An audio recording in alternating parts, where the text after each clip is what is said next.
God contemplated the earth and pronounced his decree. In the previous teaching, we saw who Noah was, a just man, upright in his generations, and a man who walked with God. Now Scripture returns to this part to show us more clearly the condition of the earth and the word that God gives to Noah. We now come to Genesis chapter 6, verses 10 through 13.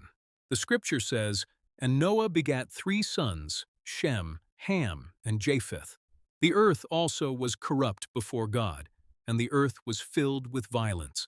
And God looked upon the earth, and behold, it was corrupt, for all flesh had corrupted his way upon the earth.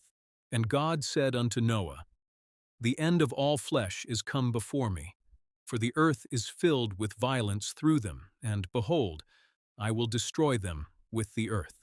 Here the text no longer pauses only on Noah's character, but on the condition of the earth. Scripture says that it was corrupt and filled with violence.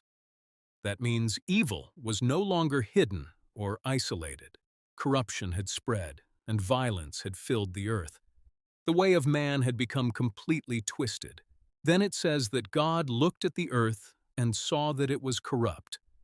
That gives tremendous weight to the passage. God was not ignoring what was happening. God was seeing how all flesh had corrupted its way. And when man corrupts his way, he ends up contaminating the earth he inhabits.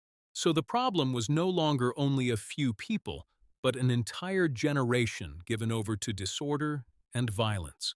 Then God speaks to Noah and says, "The end of all flesh is come." There we are no longer hearing only narration. There we are hearing decree. God spoke judgment because the earth was filled with violence. God did not remain silent before a corrupt earth. God looked at the earth, contemplated its corruption, and decreed judgment.